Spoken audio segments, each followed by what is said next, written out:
Donald Trump has picked an incredible team this time around, and he's signaling that his administration will not be a repeat of his first term.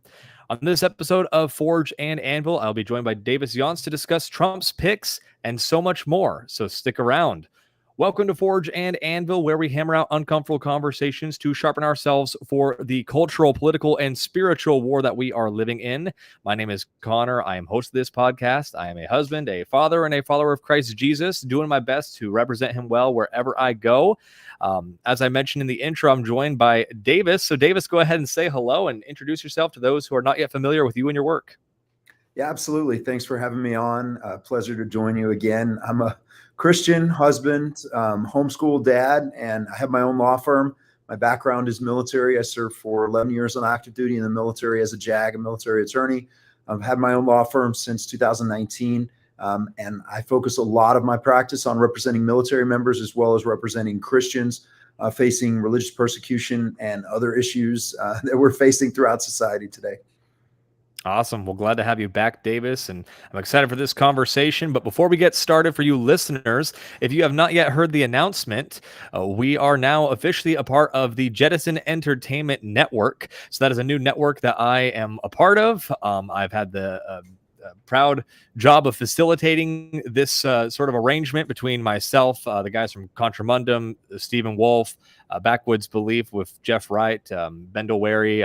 Jared Moore is also back with Jeff on a Pop Culture Coram Deum podcast where they discuss movies and film and all sorts of fun entertainment. So go on over to jettisonentertainment.com if you want to be a part of it. You can put in your email for free to get all of the free stuff sent to your email as it comes out. And of course, there is a paid option as well if you feel so kind. My old Substack is retiring. I have it still up and running for those who are already following me there, but I will eventually be closing shop. So if you haven't yet, go on over to jettisonentertainment.com and become a part today. All right, Davis. Well, we'll go ahead and dive straight in. So, yeah, I mean, obviously, Donald Trump has revealed some of his top picks for Attorney General, for Secretary of Defense, and so many others. I'd love to kind of just go through the list one by one and kind of get your overall take on the pick, as well as whether or not you think that they can pass confirmation hearing and what you think that they can actually do should they get cleared by the Senate and their appointment go through to things like the Department of Defense or some of our intelligence agencies.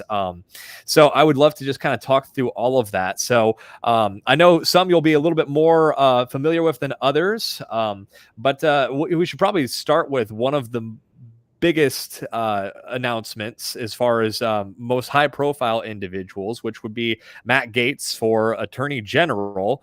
I'd just love to hear your initial reaction to the Matt Gaetz picks and all those other questions as well.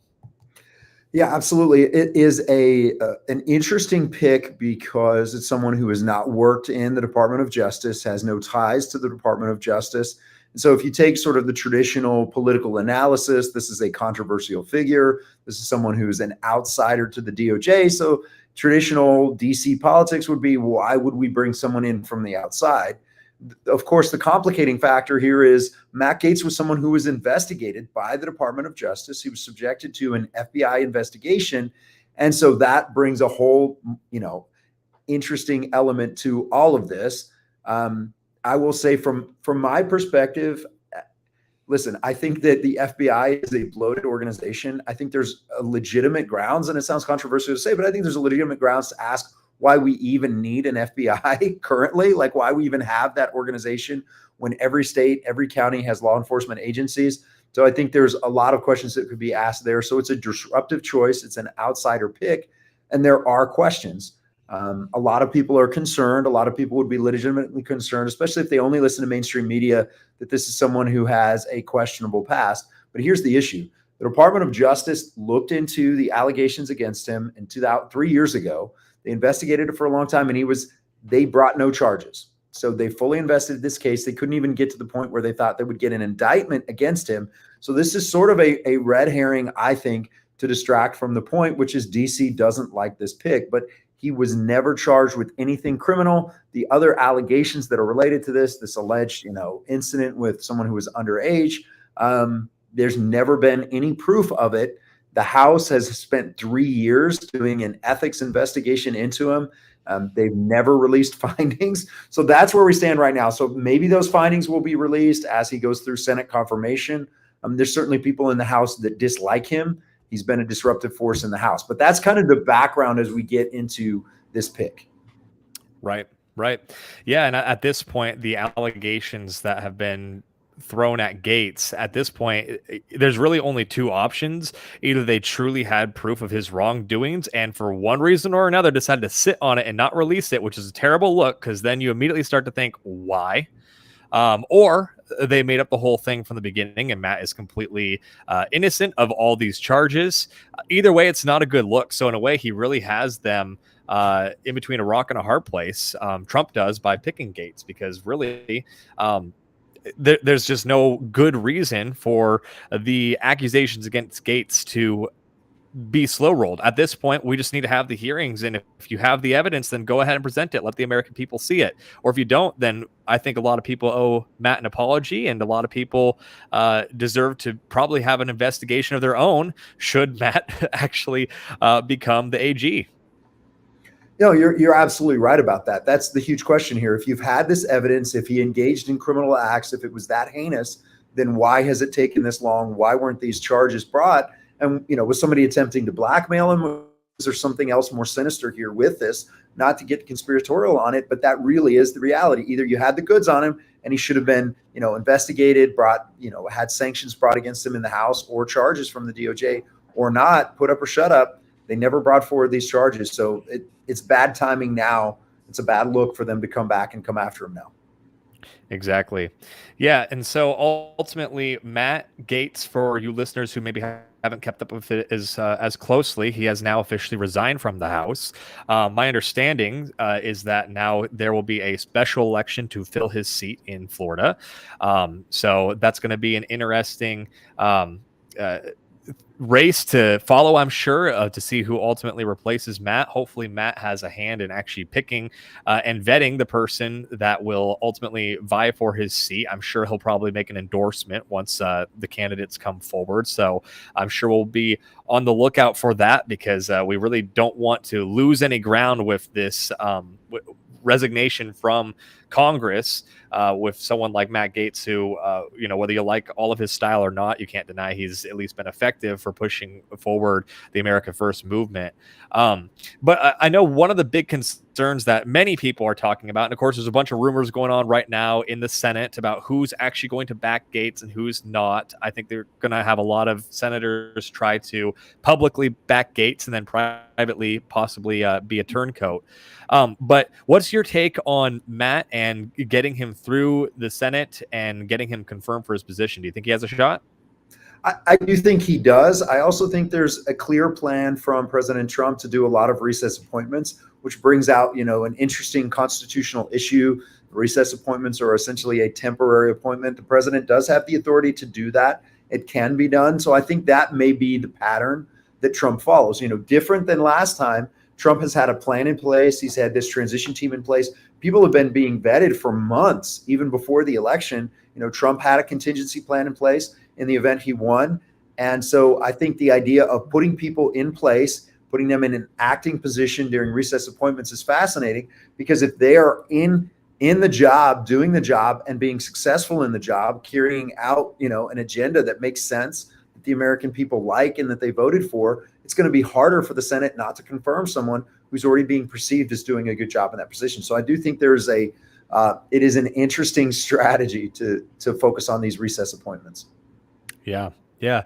Maybe talk to us a little bit more about these recess appointments, because that's something that we're seeing a whole lot on right-wing Twitter, or really left-wing Twitter that leaks into right-wing Twitter. We see so many of these individuals say that this is completely unprecedented. It's unconstitutional is what I've heard as well, that Donald Trump is just breaking all of our social norms and our political norms by jamming these unconstitutional recess appointments in. Maybe speak to that a little bit and just clear the air on that. Yeah. So, the recess appointments is this idea. It's based on this principle that there will be circumstances in which the Senate is in recess. They're in a legitimate recess. And so the president has the authority to take actions to appoint people to positions while the Senate is in recess, that the Senate would come back later and confirm or not, but at least they're in the position, they're acting that position during the term of recess. What a lot of people don't realize is the Senate changed the norms over the last several years, and they just don't go into recess anymore. They hold the term open to prevent the other side from doing it. So there's a lot of political norms that were in place in the past that have been abandoned. And so Trump is reacting to that. So as an attorney, I look at this and say, is there a constitutional basis to do this? There is a constitutional basis for recess appointments. It is a temporary appointment. It has to be confirmed later. All of that is fine. But one of the things we have to realize, and we just have to recognize, is that in some respects, the social contract has been broken. And you hate to see that as a nation, but we have to realize, every possible avenue that could be used against Trump has been used. Like Trump or hate him, they have done everything they possibly could, unprecedented things to him, unprecedented criminal charges to try to take him out, put him in prison, make him look bad, do all of those things. And so this is a time where the left, the progressives, communist ideology has infiltrated so much of government. They have done so many unconstitutional things, so many unprecedented things in the last 4 years that it is time for a course correction. So it's been really interesting to see what that looks like and how it happens. So I don't think just because, the other side does something unconstitutional or pushes the limit, we shouldn't fire back with that. We should be moral and ethical. We should take the high ground. But again, there is an absolute constitutional basis to do recess appointments. It is authorized. It is legitimate. The way the Senate has acted over the past few years and not recessing has been inappropriate and has been a game that they have played. And so it is time to be tough. It is time to say we're not going to hold any punches. There are many things that are at crisis point in our nation. And as long as there's a constitutional path to do it, we need to exploit those constitutional means to accomplish what needs to be done to save our country. Yeah. Yeah, exactly. I mean, the left has already shown that they don't mind throwing out norms when it's convenient for them, and they absolutely will do anything to get power. I mean, they're taking shots at President Trump, and obviously you could say that's just one lone gunman, whatever the case may be. But we saw the reactions to the assassination attempt. Every day, left-wing individuals, from ladies working at Home Depot to actual political pundits, were celebrating the death of the Trump supporter that actually was killed, that was behind Trump, that the bullet hit, as well as saying how they wish that the bullet would have struck Trump and killed him. Right.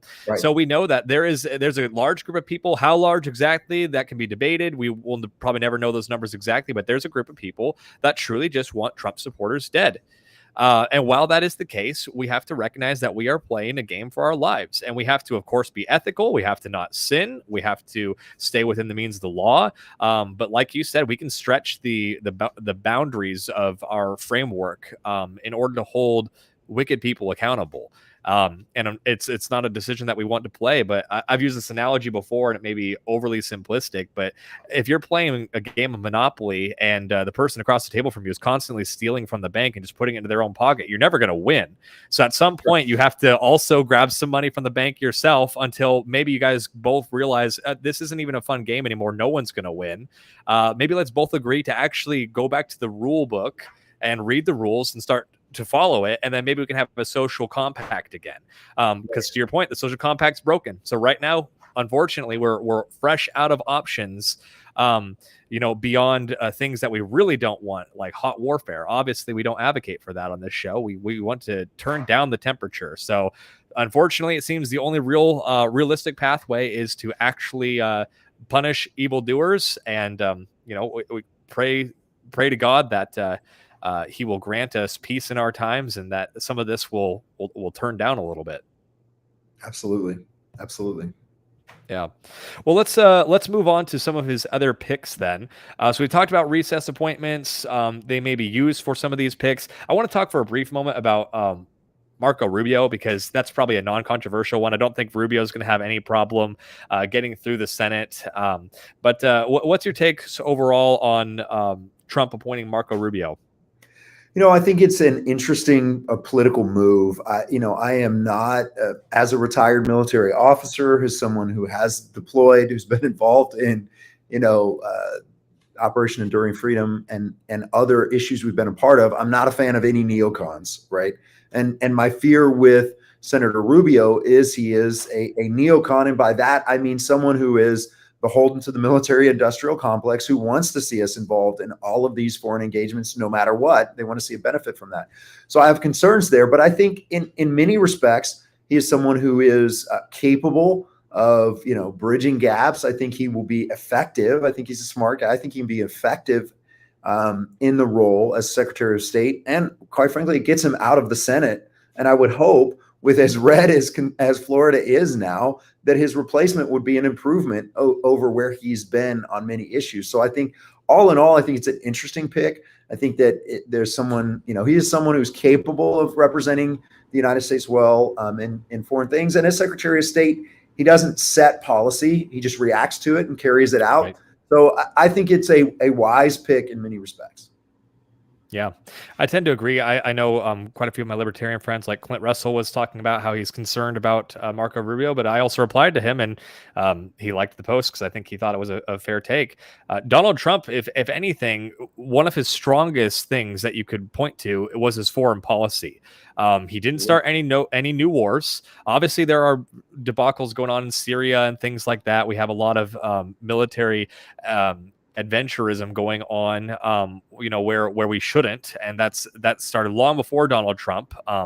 But no new wars were enacted under Donald Trump, and we had relative peace in the Middle East compared to the previous administrations under Donald Trump. And then, of course, under Joe Biden, we've seen the Ukraine invasion from Russia. We've seen everything happening in Israel and Gaza.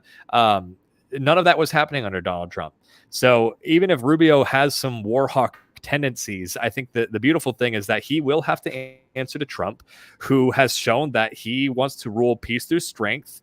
And by that, he means we have the biggest guns. Let's sit down and negotiate peace. And that's exactly what Donald Trump did for 4 years. So I really am hopeful that Rubio's war hawk tendencies will have a proper check and balance through President Trump himself, who, again, his strongest point was foreign policy. Absolutely. Yeah. Awesome. Well, let's go ahead and move on then to talk. I want to talk a little bit about Tulsi. I want to talk about Pete Hegseth, of course, because I'm sure that's where you're probably going to have the most thoughts for me. But let's go ahead and jump to Tulsi first and save Pete for some later on in the show for the viewers to be hanging on the edge of their seat for. So what's your take on Tulsi Gabbard? Tulsi Gabbard is going to be in charge of, well, I'll let you explain it because I'm sure you can do a much more thorough job than me, but she'll basically head of the intelligence agencies, which, of course, for my audience, for those who may not remember, Tulsi Gabbard, who has been followed by these intelligence agencies recently. She has been harassed to where she was actually put on some, it wasn't like a no-fly list. It was like a watch list where basically she had to go through extra tight security just to fly. And you have to remember, this is someone that ran for the Democratic nomination for president in 2020. She ran against Joe Biden and Kamala and many others. She's also a congresswoman for many years as a Democrat, and of course served our military as well. So for her to be put on that list at all tells you the state of our country, because she was someone that was on the left, and of course is kind of a walkaway story. And now she is going to essentially oversee some of these agencies. So go ahead and break that down for us. Yeah, listen, I think that her story is a fascinating one. From a very young age, she was involved in politics. She volunteered to serve as part of the Hawaii National Guard. She actually volunteered to deploy.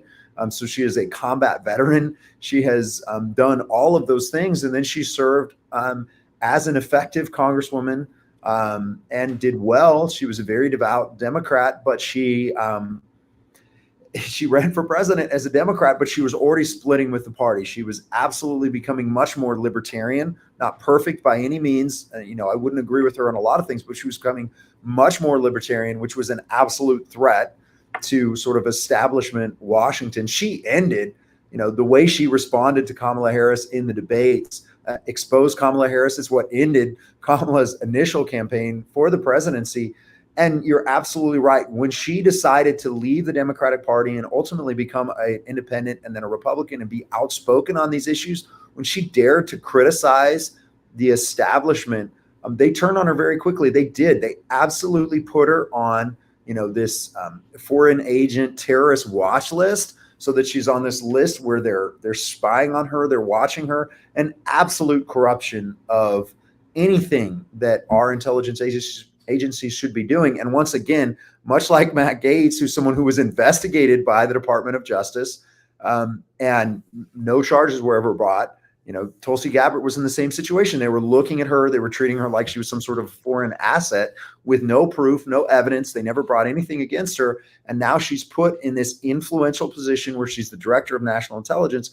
And in that position, she is working with the CIA. She is working with the Department of State. She's working with the military. She's in charge of this huge complex that's much, much larger than most Americans even understand. It's a huge, bloated bureaucracy. And it also has a lot to do with these FISA warrants we hear about, these, secret courts that allow the government to spy supposedly on terrorists and foreign nationals, but it involves a lot of American citizens.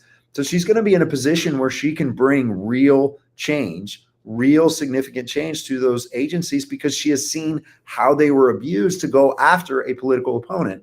And that's the reality of this. Again, I don't want to sound conspiratorial, but this idea of a deep state going after people, absolutely. Establishment DC didn't like what she was doing, didn't like the idea she was leaving the reservation, if you will. And so they went after her hard. They put her on this list. And now she's going to be in charge of those lists. And my hope and prayer is she shrinks those agencies. A lot of people get fired. It becomes much more streamlined, and it becomes focused on protecting the American people, not spying on them. Yeah, I completely agree. I think there are many of these agencies that we can do without entirely, or at least, I'm not someone that believes that some of these agencies can be reformed. I think that there's way too much rot in the middle of these agencies, and we need a full cleaning of house. But I'm also someone who recognizes, like, I understand why some of these agencies were formed, although most, if not all, unconstitutionally.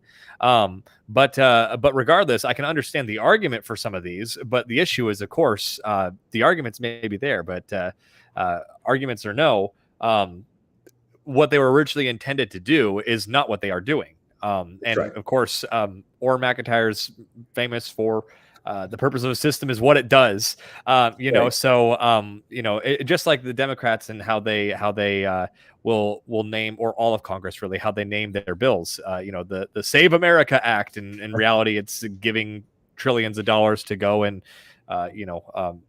drown puppies or something ridiculous like that.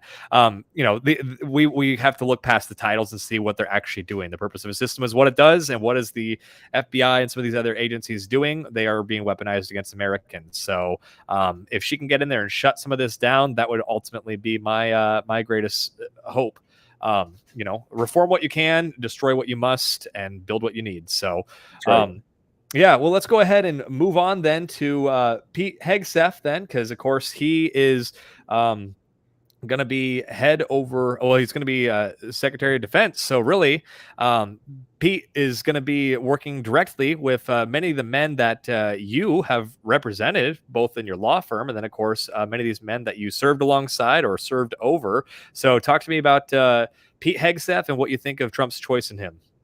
Listen, I think out of all of the choices that he has made, out of all of the nominations he's made, I think this is one of the most exciting. I think it's one of the most interesting. I think it definitely surprised a lot of people. But here's the reality that we have to look at. First of all, Pete Hegseth is a Reformed Christian brother who has not been a Christian for all that long. So there is life that occurred before he became repentant and made this huge change. But he is a Reformed Christian brother. That's how he lives his life.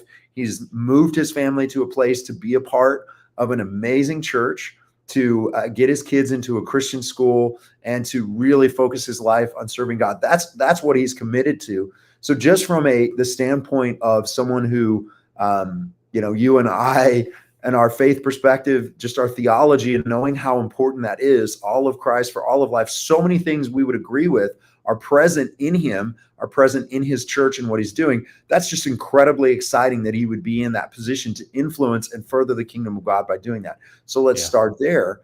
But then, peel it back a little bit and just look at a couple of things. First of all, this is someone who is a DC outsider. He's a major, he made it to major in the National Guard before he was labeled a Christian extremist, right? Because of a tattoo that he has. And we can get into the details of that. But the reality is, this is someone who is an outsider. That is absolutely positively what the Department of Defense needs. That's been in the news today. It's been in the news this week. The Department of Defense has failed 7 audits in a row.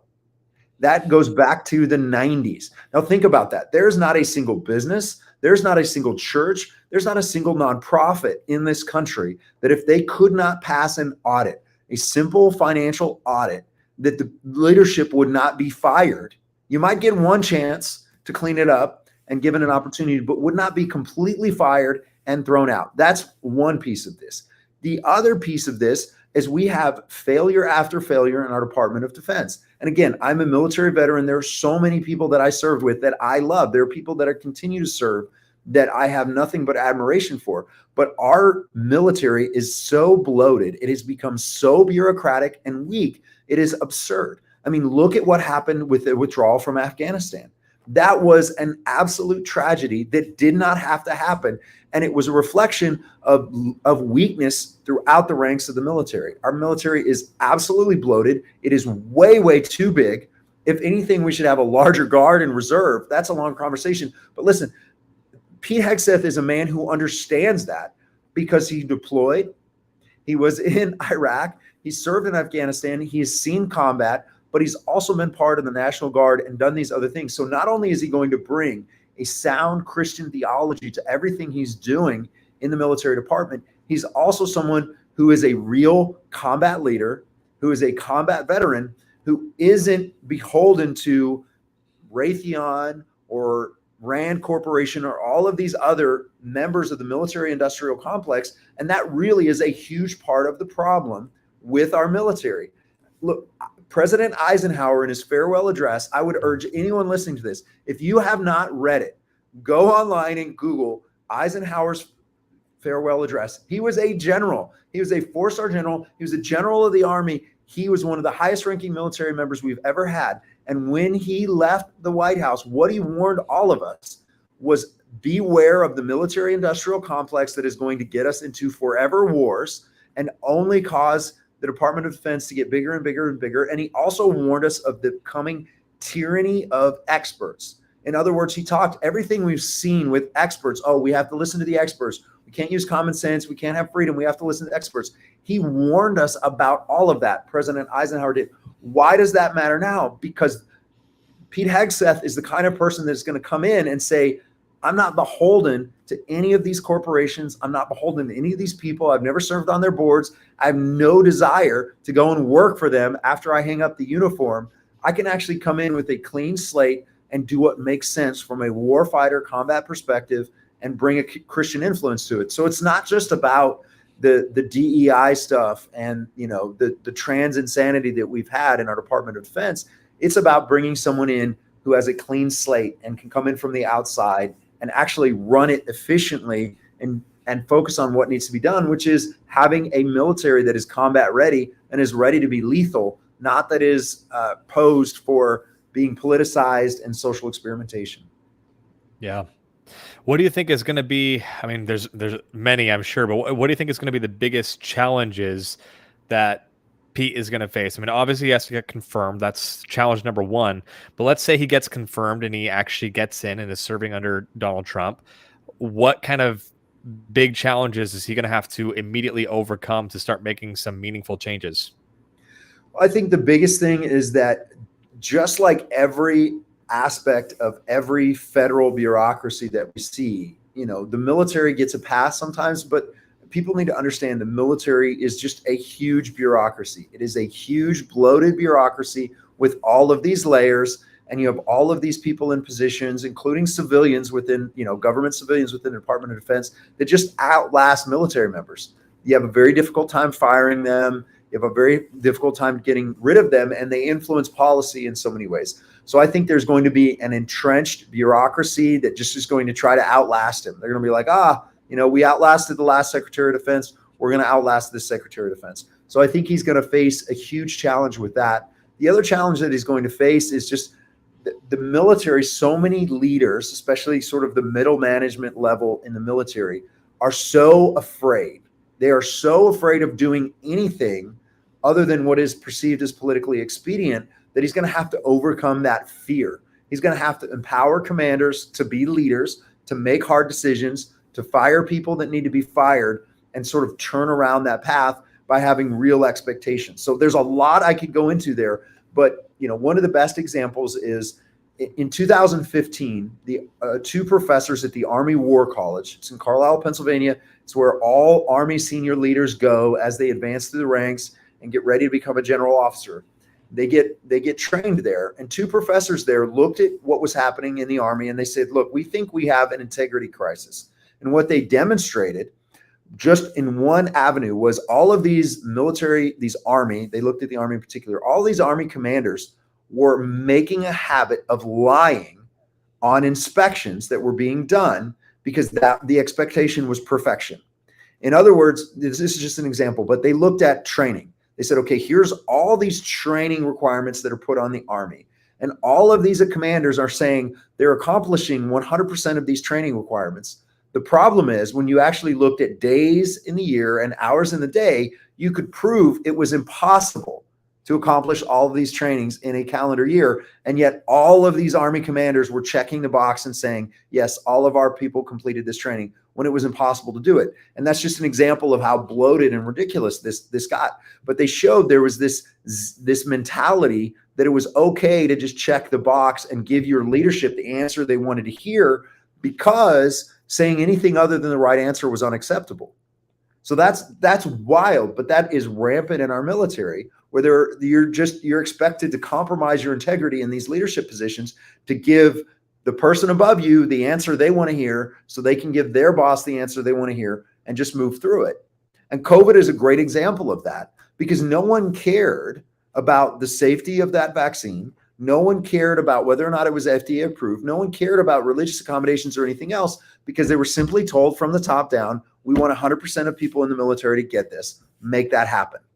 They didn't care about anything else. Ignore the Constitution, ignore the law. That's the mentality that's been bred into our military. That's what needs to change. So you have to have real leadership. You have to empower people to make decisions. And then when they make a decision, you have to have leaders that are willing to have their back. Again, to go back to the Afghanistan withdrawal example, the best example I can give of it, of this kind of weakness, is this. We left billions of dollars of equipment in Afghanistan. We left billions of dollars in equipment in Afghanistan that is now being used, right, against us, against our people in other places, is being, just utilized by terrorists and other organizations. Everything, helicopters, munitions, tanks, you name it, it was left behind. Some commanders in Afghanistan, as their people were withdrawing, destroyed the equipment. They made it unserviceable. They made sure the classified information was destroyed. They destroyed munitions depots. Others didn't. How does that happen? How does that happen in a scenario where we're withdrawing, everybody knows we're withdrawing, we're leaving all of this equipment behind, which is a terrible idea to begin with, but some commanders are destroying the equipment, others are leaving it behind. What that means is the senior leaders were not giving clear orders. Right. And then the junior commanders, the people in the field doing the job, the boots on the ground guys, were having to make a decision. And some were willing to do the hard thing and the right thing, which was destroy it, at least destroy it so it can't be used against us later. Whereas others were afraid to even do that because they didn't have a clear order. But again, every layer of leadership above them, all the way up to General Milley, right, and the Secretary of Defense, weren't giving clear orders because they didn't want to be responsible for the outcome. I mean, that's insane. So that's the kind of rot, just the institutional rot that's present. So we need an outsider to come in. We need that outsider to come in and in many respects clean house. And again, this is where I kind of have libertarian leanings, but we should have a much smaller standing military. Again, our focus should be reserve and guard. And I hope and I believe strongly that Pete Hegseth is someone's going to bring that kind of focus to it. Yeah. Yeah. I'm hoping the same. I mean, there's so much work that needs to be done. Ultimately, Pete's obviously going to need people that will answer to him that also have that same resolve. So do you have any advice for for Pete, for what he can do to make sure that he actually has a team that let me give an example, I guess. Donald Trump tried pulling troops out of Syria. We saw reporting much later where we found out that some of these high ups in the military actually lied to Donald Trump about how many troops were in Syria. The president, of course, is the commander in chief, which means the first task really of the president is to be the head commander over all of America's army. And yet, Donald Trump, when he orders an evacuation of Syria, a pullout of Syria, some of his commanders lie to him about how many troops are there. And so, of course, naturally, the industrial complex then continues to have troops in Syria that Donald Trump is not even aware of. So, obviously, we've seen where individuals underneath can go rogue. And we've had years and years and years of this rot festering in our military. So, what kind of guidance would you give Pete for making sure that not only is he ready to do the hard things and he has resolve, but actually getting a team around him that can actually pull this type of thing off? I mean, honestly, I would begin with bringing in his own team. So I would focus very, very strongly on bringing in outsiders. You're going to need some people that have served in the Pentagon, certainly, but I would focus on bringing in outsiders, people that he trusts to be honest with him. And I would just look, I mean, there are certainly tests that can be done to look at how people have reacted in difficult situations. COVID's a great example of that. Look at how commanders handled that situation. Look at those commanders who knew what was being done was wrong. How did they handle it? What did they do? Bring those people in. Surround himself with a team of people that will be honest with him, but also have a background to understand when they're getting inaccurate information or they're just getting the answers they want to hear. And there's so many examples of it. The military has just gotten very, very adept at giving politicians the answers they want to hear and putting on, this show for others. But that's really it. Surround yourself with a team of people you can trust. Bring in outsiders. And honestly, he should bring in, outside auditors. Bring people in with leadership experience from other areas, business and other things, to look at efficiencies within the Department of Defense. And, I have a huge bias for combat leaders. I was a JAG. I wasn't a combat arms person. I shouldn't be in a leadership position in the Pentagon. I never should be, because I haven't led troops in combat. Those are the people he should be looking for that actually did that work in combat, who have seen it, who understand the impact. Because listen, those are the people that understand why we shouldn't be in forever wars, because they have served with people who have died, or they've seen the devastating effects that combat has on anyone who serves in combat, the devastating, that lifelong effects that has, PTSD and other things. And that should make you hesitant, unless it's really in the interest of the United States that it's necessary for our national security to go to war. Those are the people we need, not people that have served on the board of defense contractors, not people that are looking at making a career out of government service and they just want to be part of the bureaucracy. Yeah. Yeah. I wanted to spend the last few minutes here to kind of give a refresher to our audience about some of the work that you've done. You've, of course, represented many individuals who have provided service to our country, who many of which, just because of the COVID vaccination requirements, were punished or kicked out of the military, and various other things happened to them as a result. So maybe go ahead and refresh our audience on kind of the work that you've been doing, and maybe give us some highlights of some of the cases that you've been a part of. Yeah, absolutely. So there's a lot to talk about there, but I was active duty and then in the reserves. When I was in the Air Force Reserves as a JAG officer, as an attorney, I was one of the people that was pushing back against the COVID mandate from the inside. Biggest concern for me, there were other concerns, but the biggest concern for me was the Air Force and the rest of the Department of Defense was just violating constitutional rights of military members and violating the Religious Freedom Restoration Act in denying essentially every single religious accommodation request to the COVID vaccine. So I was involved for myself and others. I myself violated the order to get the vaccine. The only thing that allowed me to get to 20 years and get a reserve retirement was an injunction in federal court. That's how bad this was. So I represented Navy SEALs and others. I represented a military member where we proved in a Navy board that there was no FDA approved vaccine made available to military members. But that was a very difficult time for many Christians. So I've worked with a lot of people. One of the individuals that has declared that he is running for Matt Gaetz's congressional seat in Florida is a former Green Beret captain in the Army Special Forces who was kicked out over COVID. Devout Catholic brother, good man. He's declared and he's running there, but he's an example of the people that we lost, a Green Beret in that. His name is John Frankman. Many others. Currently, I'm representing Michael Cassidy, Navy Reserve officer. He's the guy that beheaded the Bahamut statue in the Iowa State Capitol.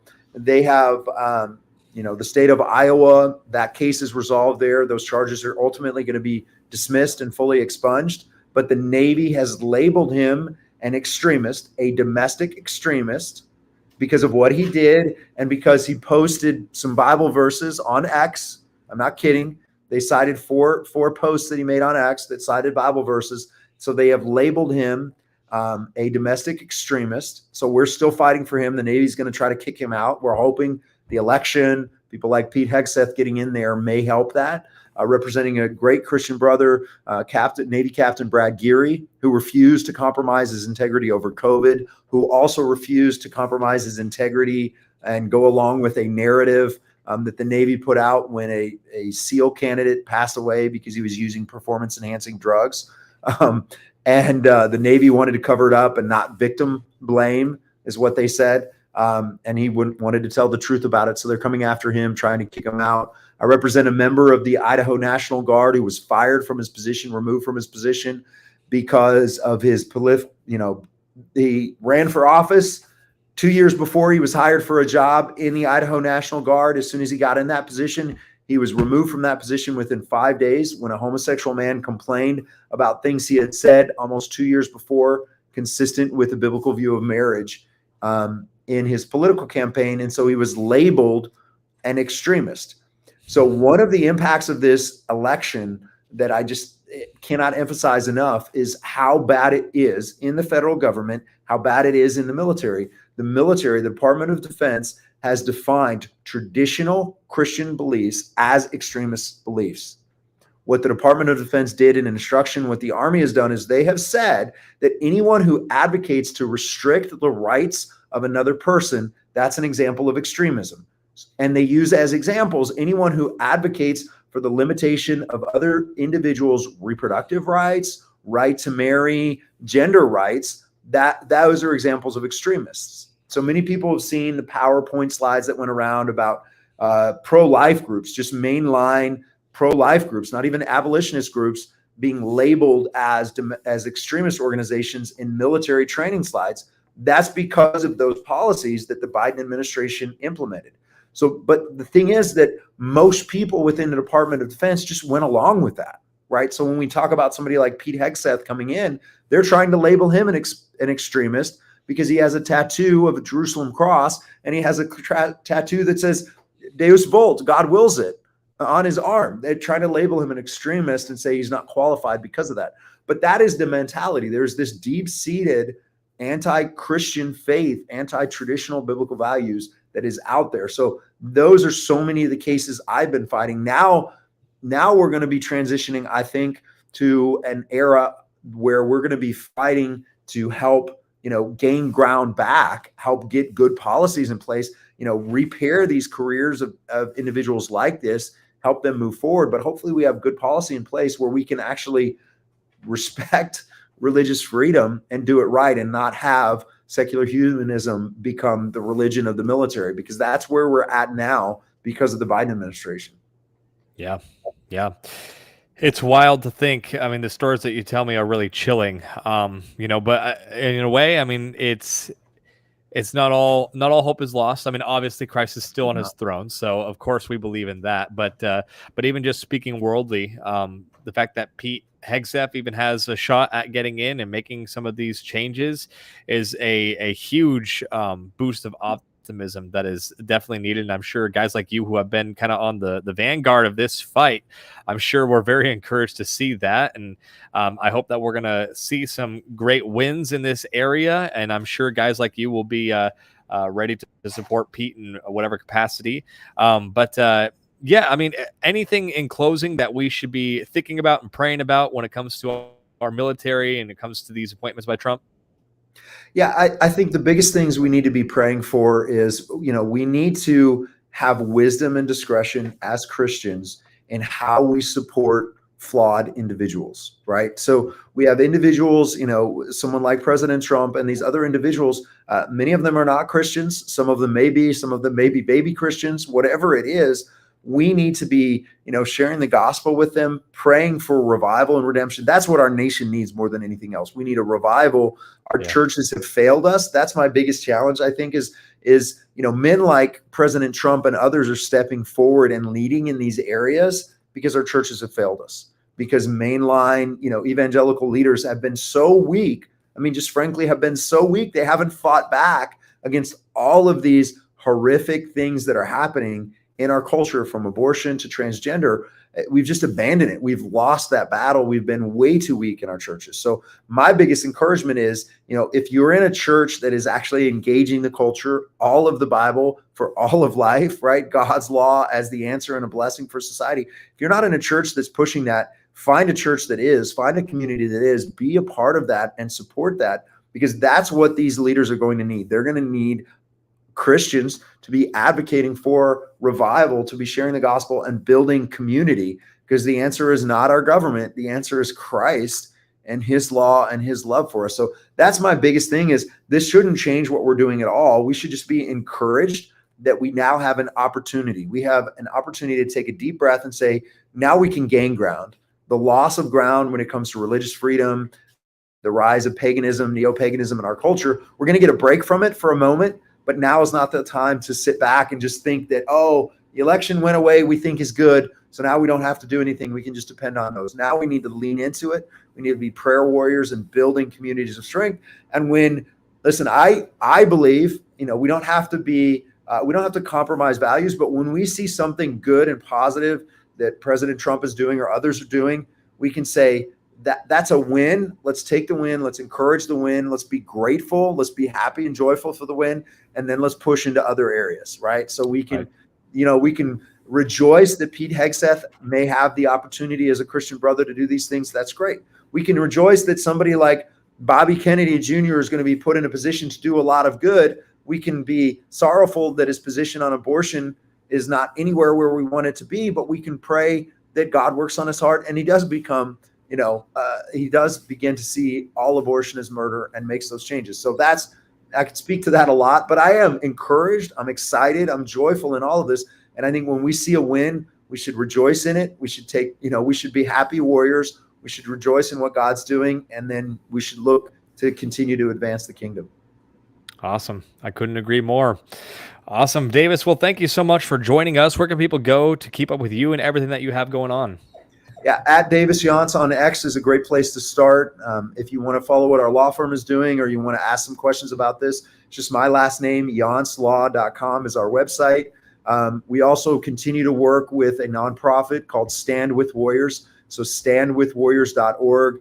That's the team that was put together by the pastors at Apologia Church. And so we're working with Captain Brad Geary and others. So that's always a great place to go. And if people can support that work, that's great. Stand With Warriors does everything they can to provide legal fees for Christians that are facing these challenges in federal law enforcement and the military. Awesome. Well, thanks a bunch, Davis. And thank you, listener. If you haven't yet, go on over to jettisonentertainment.com. That is home for this show and many more. Feel free to check it out. You can put in your email for free. And of course, there's a paid option as well if you want to support the show. Thanks so much for listening. We really appreciate you guys' continued support, and we'll see you next time.